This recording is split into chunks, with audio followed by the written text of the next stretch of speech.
Don't do that.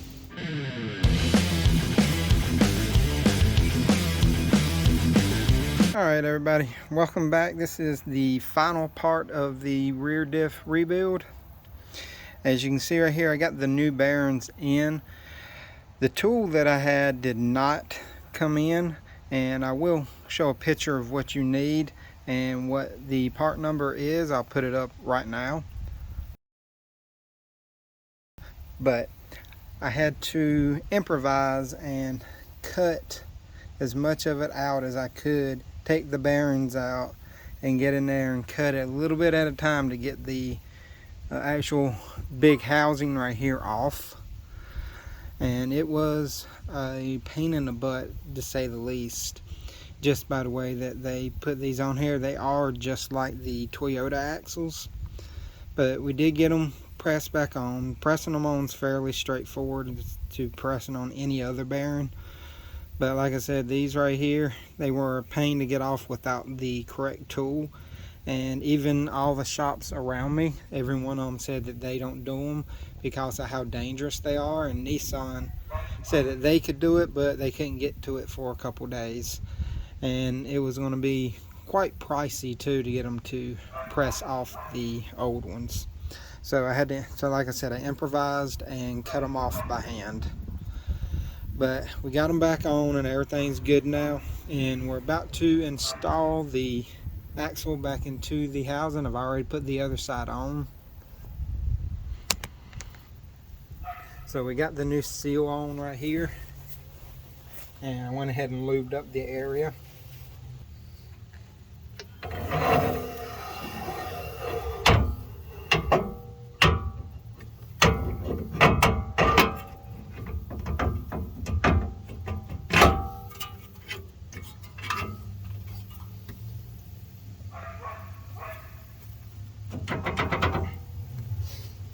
Alright. And for anybody who is wondering, that is the part number for the wheel bearings. Like I said, they are fairly big, and I've been told they are quite dangerous to press off. Right now I'm putting the 4 nuts. Here's 3, I've already put 1. We're putting the 4 nuts back on the back that actually draw the axle up.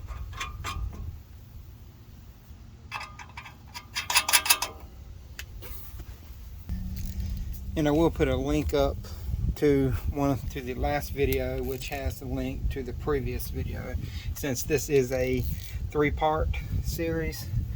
These back nuts are 17s.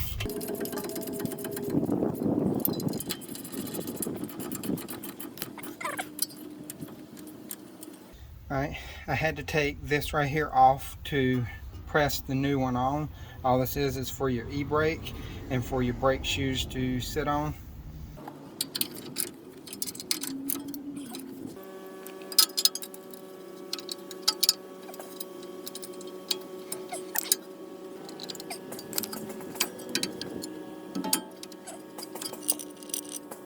Alright, now after all that fighting with those,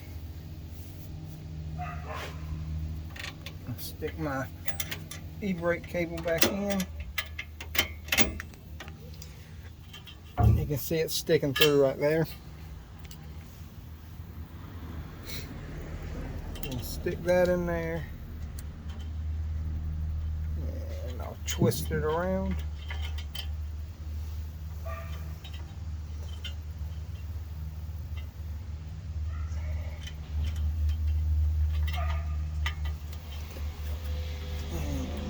Turn it back, and you should be able to push it in there like that.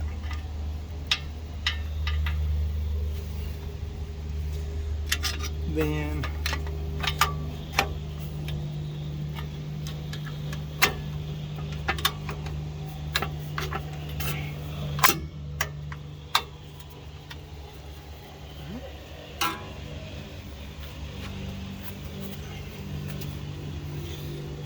and you can do the same thing to the bottom.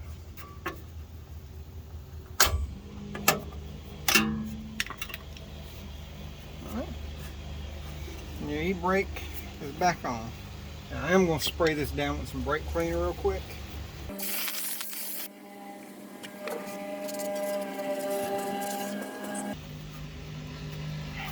It was hitting the dust shield.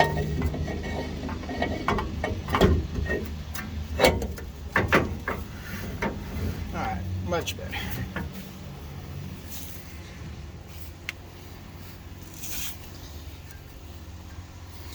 Alright, now we're going to put the bolt for the e-brake cable in. And it is a 14 millimeter.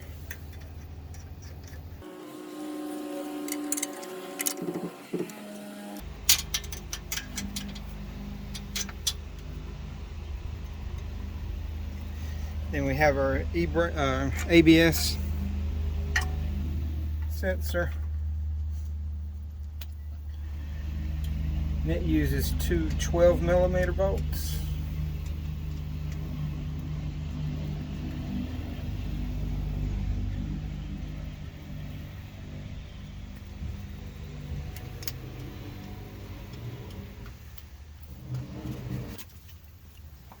Now we can put our caliper back on.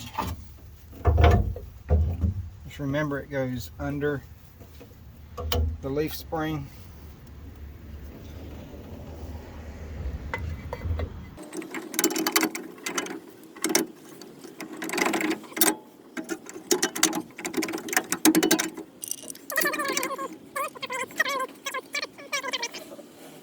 But they are held on by two 19 millimeter bolts. Make sure you put Loctite on them. And just use the blue if you want to. No need to use high strength. I'll say we'll have to come back off one day.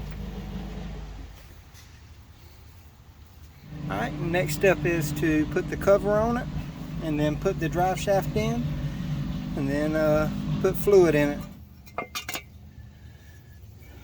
We got RTV on the cover. Put it up here.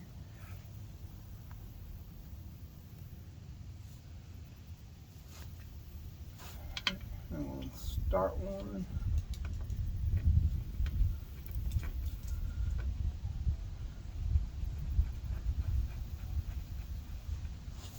And we're going to start one more.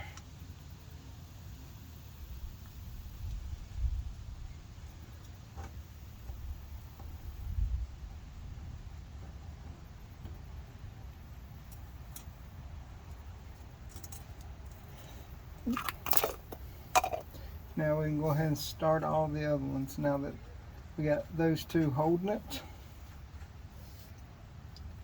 There's supposed to be 8 bolts that hold this cover on.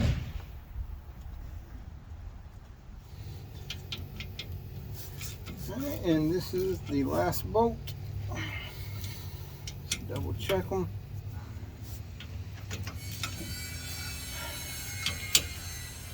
Wipe all this excess off.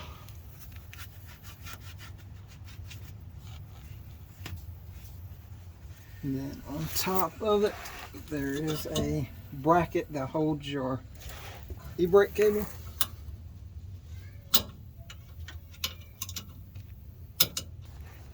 That bolt is a 12 millimeter.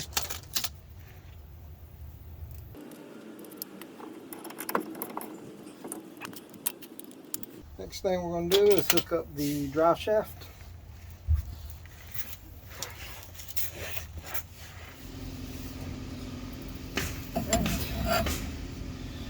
Put the drive shaft in. I do have it in neutral.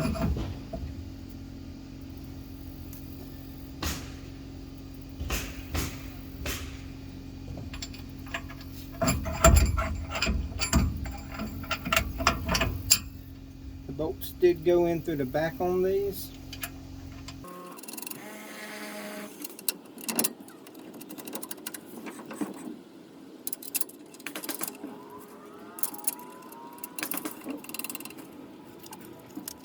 And these are 17 millimeters.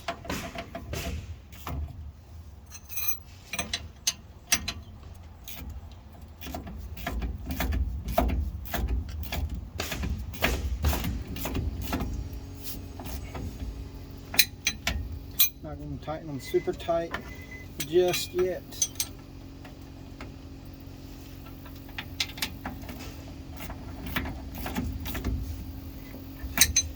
I just want to draw it in because it does have like a little flange recessed seat that it sits in.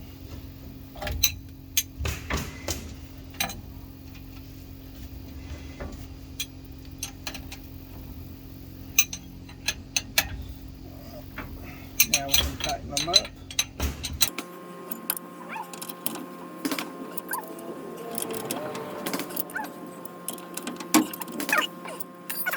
Now all that's left to do is put fluid in it, put the tires on it, and take it for a test drive. But let this silicone sit for a little bit before you do take it for a test drive, just to let it harden up some. Like I said, all you gotta do is put the fluid in it, put the tires back on it, and take it for a test drive, make sure everything's good. And then I'm gonna jack it back up, check the fluid again, because I know the fluid's gonna run down the tubes a little bit. And check that, and if there's no noise, everything should be good. This right here does use GL5 fluid, so it calls for like 2.5 quarts, I believe, but it's probably gonna take a little bit more than that because I had to drain it all out of the tubes and everything and flush it all. So I'm gonna go grab some more of that. But if you enjoyed this little series that I did on the rebuild, please like, subscribe, hit that notification bell, and any comments, concerns, just hit them up in the comment section. And if you need any part numbers that you didn't catch, I can get those for you, because I know there'll probably be a couple of them that I forgot. But if you don't see any, just like I said, hit them up in the comment section, and y'all have a great day.